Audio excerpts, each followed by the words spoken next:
వైఎస్ఆర్సీపీ ప్రారంభమైనప్పటి నుంచి కూడా జగన్మోహన్ రెడ్డి గారి చరిష్మా మీద, జగన్మోహన్ రెడ్డి గారి మీద అభిమానంతో ఈరోజు ప్రతి ఇంట్లో కూడా ఒక అభిమాని వైఎస్ రాజశేఖర రెడ్డి గారి వల్ల కావచ్చు, జగన్మోహన్ రెడ్డి గారి వల్ల కావచ్చు, ప్రతి దగ్గర ఆయన అభిమానులు కానీ అట్లా గుండెల్లో పెట్టుకుని చూసుకునే వాళ్ళు చాలా మంది ఉన్నారు. అయితే ఇప్పుడు ప్రతిపక్షంలోకి వచ్చిన తర్వాత కొంత మనకు సమయం కూడా దొరికింది కాబట్టి పార్టీని సంస్థాగతంగా ప్రతి వార్డులో కానీ ప్రతి గ్రామంలో కానీ ఈ పార్టీని ఎస్టాబ్లిష్ చేసేందుకు చక్కని ప్రణాళికతో జగన్మోహన్ రెడ్డి గారు ముందుకెళ్తా ఉన్నారు.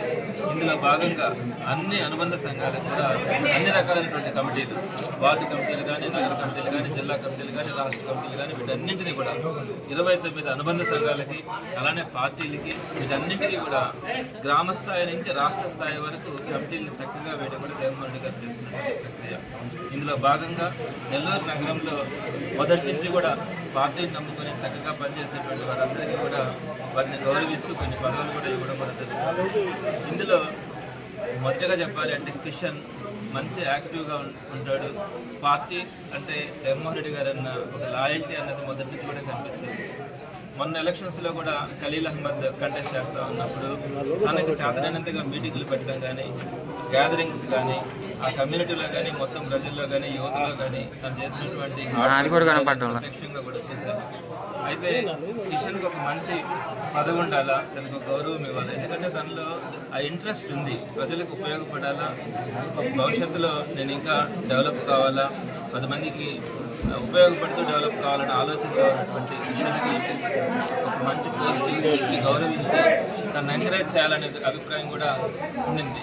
అయితే గత 4 నెలల నుంచి తనకు రాష్ట్ర స్థాయిలో ఒక మంచి పోస్ట్ పెట్టాలన్న ఆలోచనతో ప్రపోజల్ కూడా పంపించడం జరిగింది. మరి అందులో భాగంగా యువజన విభాగానికి సంబంధించి అంటే ఉన్నటువంటి 29 విభాగాల్లో యువజన విభాగం అన్నది అత్యంత కీలకమైనది. ఎందుకంటే అక్కడే వాళ్ళలో ఉన్నటువంటి ఆ షార్ప్నెస్ కానీ, ఒక నాయకులుగా ఎదగాలన్న తపన ఆ యువజన విభాగంలోనే ప్రారంభమవుతుంది. ఈరోజు ఎవరైనా కూడా రాజకీయ నాయకులు ఎదుగుతారంటే యువజన విభాగంలో వాళ్ళు చక్కగా పనిచేస్తుంటేనే వాళ్ళు ఆ స్థాయికి రాగలరు. మరి యువజన విభాగంలో నిస్వార్థంగా పనిచేసేటువంటి మనసు కూడా ఉంటుంది. మరి ఆ యువజన విభాగంకి సంబంధించి రాష్ట్ర స్థాయిలో అఫీషియల్ స్పోక్స్ పర్సన్గా కిషన్ని నియమించడం తప్పకుండా అతనికి కెరీర్ కూడా ఒక మలుపనే చెప్పచ్చు. అతనికి ఇంకా భవిష్యత్తులో మంచి స్థాయికి రావాలని మనస్ఫూర్తిగా కోరుకుంటున్నాను. ఒక మంచి మనసుతో మనం కనుక పనిచేస్తూ వెళ్తే అన్నీ కూడా అనుకూలంగానే ఉంటాయి. జగన్మోహన్ రెడ్డి గారు ఒకటే ఆలోచిస్తారు. అదే పక్కన చంద్రబాబు నాయుడు గారు కనుకైతే లాస్ట్లో ఎవరు డబ్బులు తెచ్చుకుంటే వాళ్ళకి టికెట్లు ఇచ్చే పరిస్థితి తెలుగుదేశంలో కనపడుతుంది.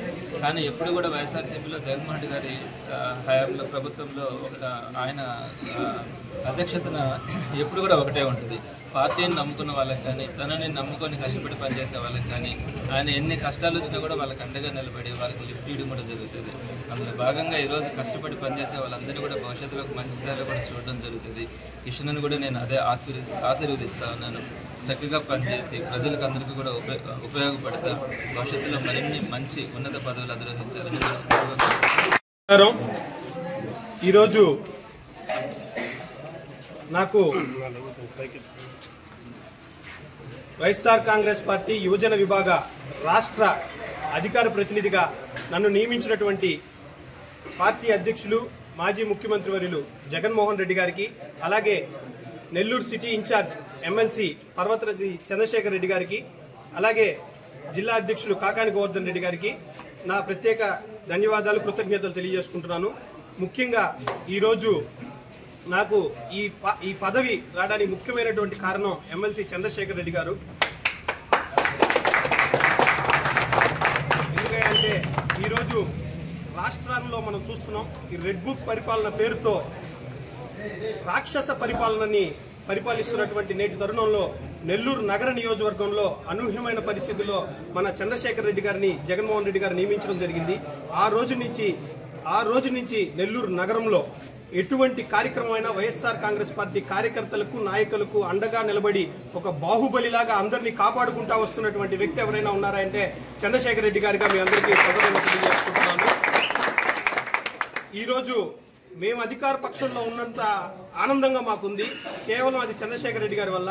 ఎందుకంటే అంటే ఈరోజు ఏ క్షణం ఏ టైంలో ఈ పార్టీ ఆఫీస్కి వచ్చినా కొన్ని వందల మంది మీకు కనిపిస్తారుగా, అది తెలియజేసుకుంటున్నాను. అది కేవలం సార్ మా మీద చూపించే ప్రేమ ఆప్యాయత, మాకు ఎటువంటి అవసరమైన సార్ మా ముందుండి మీకు ఏం కావాలి అని చెప్పని మీ అందరికీ తెలియజేసుకుంటా ఉన్నాను.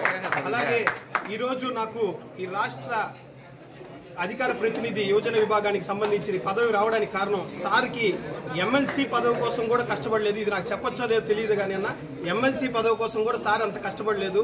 నా కోసం సారు స్వయంగా 3 సార్లు విజయవాడకి నన్ను తీసుకెళ్లి సజ్జల రామకృష్ణారెడ్డి గారిని కావచ్చు, చెవిరెడ్డి గారిని కావచ్చు, జగన్మోహన్ రెడ్డి గారిని కావచ్చు, ఇంచుమించు 4 నెలల నుంచి సార్ ఎంతో ఫైట్ చేస్తుంటే ఈ పదవి వచ్చింది.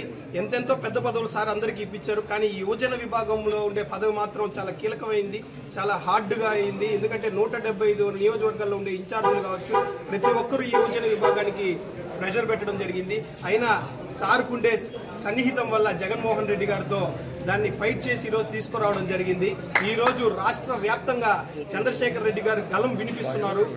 అసెంబ్లీలో కావచ్చు, అలాగే వైఎస్ఆర్ కాంగ్రెస్ పార్టీలో క్రియాశీలకమైన సమస్యల విషయం పట్ల కూడా చంద్రశేఖర్ రెడ్డి గారు గలం వినిపిస్తున్నారు. ఈ రోజు నాకు పదవి రావడానికి కూడా కారణం అది కూడా ఒక భాగం. ఎందుకంటే సార్ జగన్మోహన్ రెడ్డి గారికి ఏ విధంగా ఉపయోగపడుతున్నారో అలాగే నాకు కూడా నెల్లూరు నగరంలో కొంతమంది ఉపయోగపడతారని చెప్పి మాకు పదవులు ఇప్పించడం జరిగింది.